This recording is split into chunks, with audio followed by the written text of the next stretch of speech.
Alright, so it is May 22nd, which means all of the Final Fantasy XVI preview coverage has dropped today. What we're going to do instead is talk about some of the developer interviews that dropped today from the Easy Allies in regards to the game's development process and even some of the tech behind 16. So if any of that sounds interesting to you, feel free to click the like button, and if you want to stick around, you can subscribe as well to help out the channel. So starting off first with that developer interview, it comes to us from Daniel Bloodworth of the Easy Allies. Now this post is on their Patreon page, however they made it free for everyone to access, so I'll leave it in the description below if you'd like to read the full article itself, because there are some things I do skip, but I do think there's a lot of really great questions that Bloodworth asks Yoshi P and the team, and a lot of really interesting responses in regards to that. So starting off with the interview, he got to speak with Yoshida, as well as Hiroshi Minagawa and Michael Christopher Koji Fox. So the first question, this one's really interesting. Bloodworth talks about how the invitation they received to attend this event for 16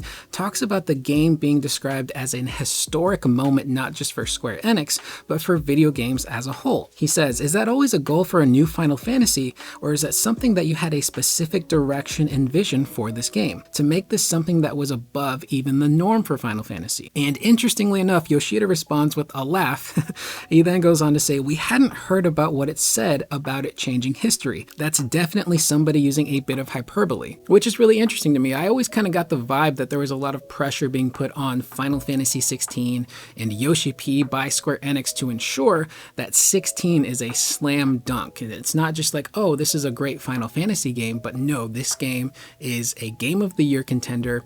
They want it to sell 10 million units, right out the gate in its first month. It's kind of interesting to see that Yoshi P isn't really feeling that pressure. It's just kind of like, we're just trying to make a great game. So he's got a bit of a chill attitude when it comes to that. He then goes on to talk about not over-promising and looking back at previous development cycles for other Final Fantasy games. And he talks about 15 in particular and a lot of the struggles that that development team faced with having the entire project being scrapped to having things that were promised in regards to gameplay and story and DLC content that eventually was just canceled, and how that was disappointing for a lot of fans. So they really wanted to take a look at that development cycle in particular and figure out what did they do right and what did they do wrong, so they could then avoid those mistakes in the future. And it's interesting that he brings up 15 and not 7 Remake, because 7 Remake also had its fair share of development problems. It was originally going to be developed by CyberConnect until Square saw what they were making and they just were not satisfied with it. It didn't live up to the standard that they had set for Final Fantasy VII. So they took the project away from them and brought it in-house and basically pulled a Thanos and said, fine, we'll do it ourselves. So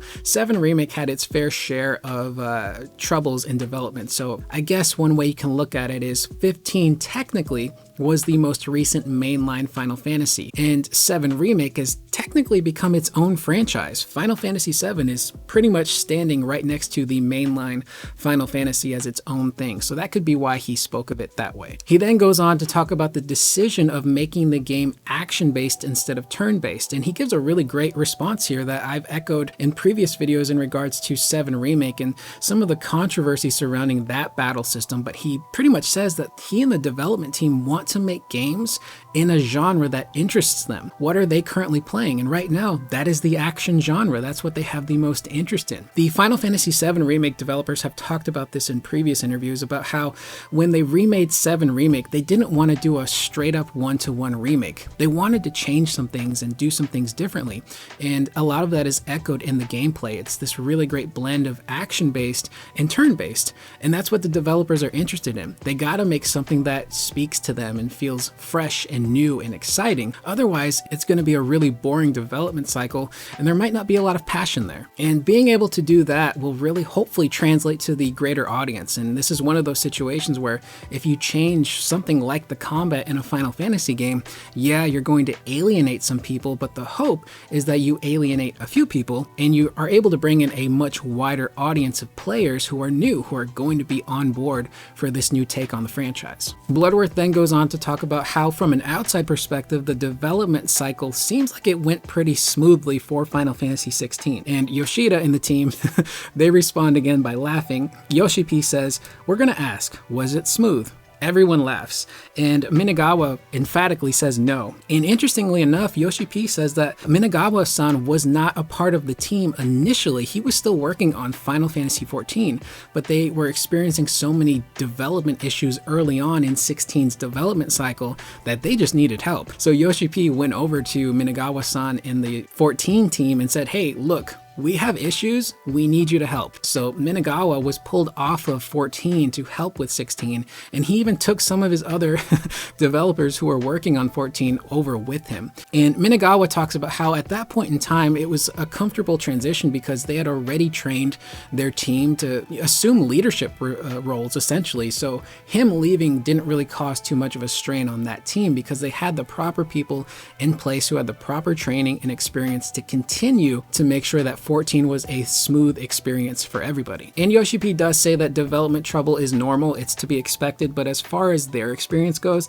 they didn't experience stuff like having to rewrite an entire script or having to change directors halfway through the project, things that really affect the core of what a game is. So it's nice to know that while they had issues, they didn't really have anything as massive as something that 15 or even 7 Remake experienced. He then goes on to talk about not wanting to release too much information right out the gate, and this is something that a lot of developers have issues with, a lot of studios. And it's not just a Final Fantasy thing, but so many studios release a trailer or a logo for a game, and then you go years without hearing anything about it. And Yoshi P really wanted to avoid that. There's so much content out there that it can get swallowed up and lost, and he wants to ensure that people stay engaged and don't lose interest or don't get frustrated constantly waiting for new information and then move on to something else. Bloodworth then goes on to highlight how 16 is definitely a much more mature, darker game in the Final Fantasy franchise, really focusing on darker characters, more blood, and more emphasis on the warfare aspect of the game's story.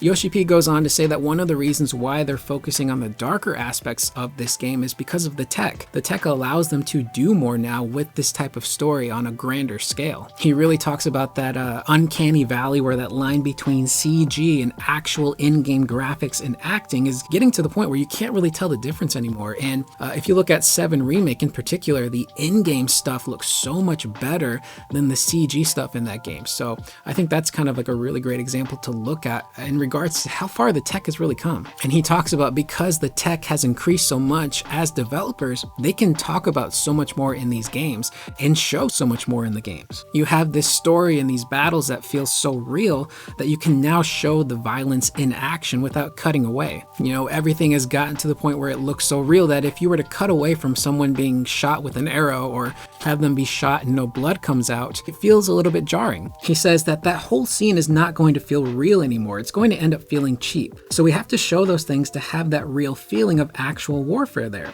Because in a war, if you show no one dying, you show no one getting their arms cut off, then you're going to be like, that's not a war, and it cheapens the whole thing. Which I think there are two sides to that coin. On the one hand, sometimes not showing something can be even more effective than showing the blood and the gore. But because 16 is so focused on warfare, it does make sense to show that in game and to show the blood and to show the carnage and violence because it's part of the story. It's not just there to shock people. It's not gore porn.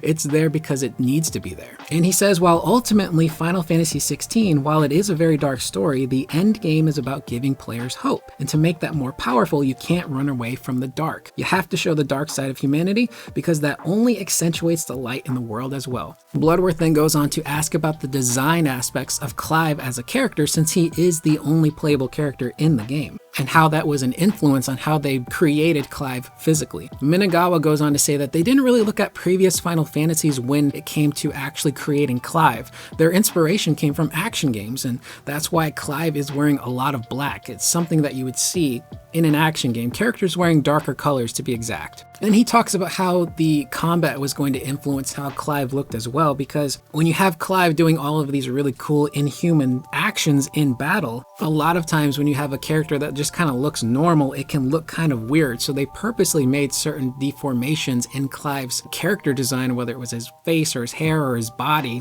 to kind of make sure that it blended properly with the actions he was going to be doing in combat. And they also wanted to find a balance between that, because if he goes on to give the example of maybe having his arms and fingers and whatnot look deformed in battle and it looks normal, but once you put him in a cutscene, it's kind of looking weird and wonky. So trying to strike the balance between cool and hyper-realistic but also real is pretty difficult. Yoshi P also chimes in talking about the hair and how they didn't really want to do something that was too crazy or in the vein of traditional Final Fantasy characters. Minagawa jokes on to say that at one point they did think about having Clive be a blonde-haired character, with Yoshida responding, no, that's not going to work, as he laughs. So maybe that was a little bit of a jab at Final Fantasy, or just RPGs in general, where you have these characters that always have this really anime, crazy-looking style hair that usually is blonde, but it's just kind of really out there. I don't think that's something that would match the tone of what they're going for Final Fantasy 16. And Yoshi P goes on to talking about it's a world that feels real, and they wanted to tell a story that felt real,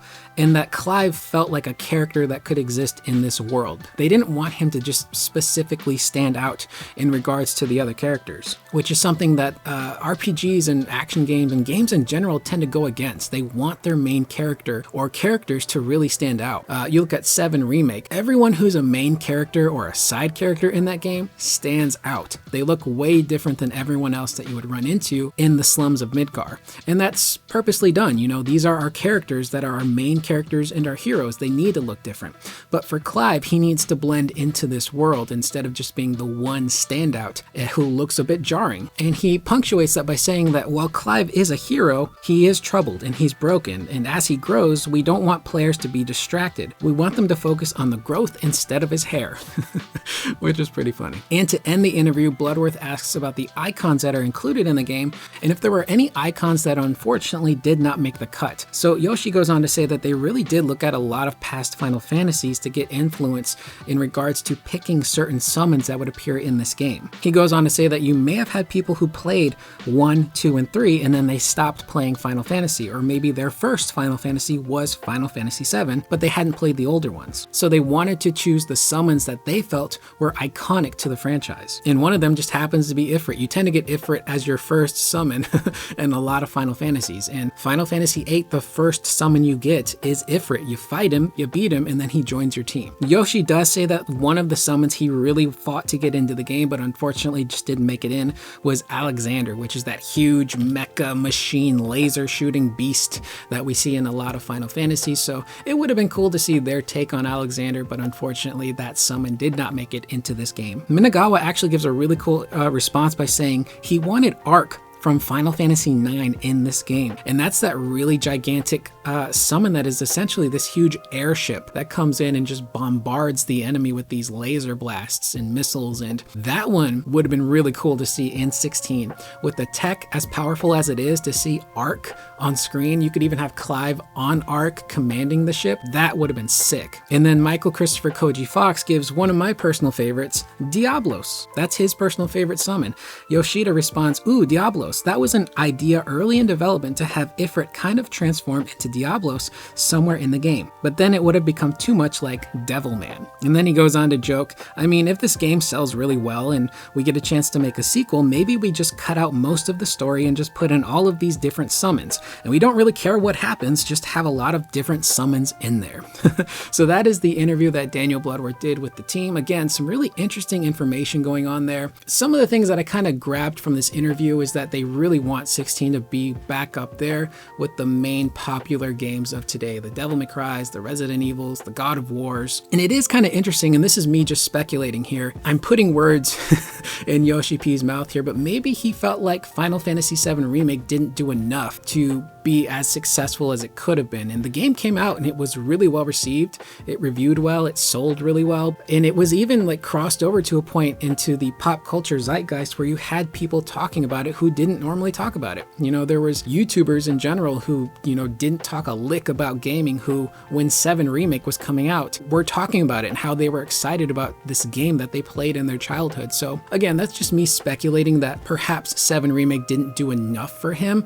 But again, as I referenced earlier, 7 is basically its own franchise at this point, and maybe they don't consider it part of the mainline Final Fantasies anymore because it technically isn't. It's its own behemoth. So that is the video. It's a lot longer than I anticipated.